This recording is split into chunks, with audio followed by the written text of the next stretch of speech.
पंजाब में साबिक DG LDA आहत चीमा की नैब के हाथों गिरफ्तारी का मामला संगीन हो गया है और लाहौर सेक्रेटेरिएट में अफसरों ने काम छोड़ दिया।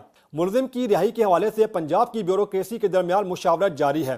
दूसरी जानिब वज़ीर आला पंजाब ने आइंदा कलाए अमल तय करने के लिए काबीना का इजलास तलब कर लिया, जिसमें chief secretary Punjab, additional chief secretary दाखिला, IG पंजाब और दीगर आला अफसरान भी शिरकत करेंगे। नैब की कार्रवाई और ब्यूरोक्रेसी की करारदाद सूबाई काबीना इजलास का एजेंडा होंगे। कल होने वाले एक इजलास में ब्यूरोक्रेसी ने आहत चीमा के मामले पर करारदाद के जरिए चीफ जस्टिस ऑफ पाकिस्तान से आज खुद नोटिस लेने का मुतालबा किया था। करारदाद में कहा गया था कि चीफ जस्टिस बुनियादी इंसानी हकूक के निगरान हैं। नैब सिविल अफसरों को हरासा कर रहा है और हालिया कार्रवाई पर पूरे पंजाब में ब्यूरोक्रेसी परेशान है।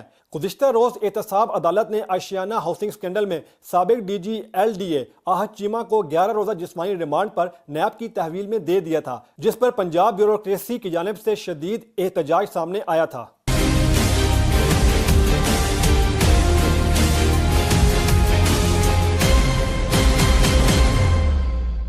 Please subscribe to Hums Up TV and hit the notification icon on the screen to get the latest updates of our channel. Thank you for watching Hums Up TV.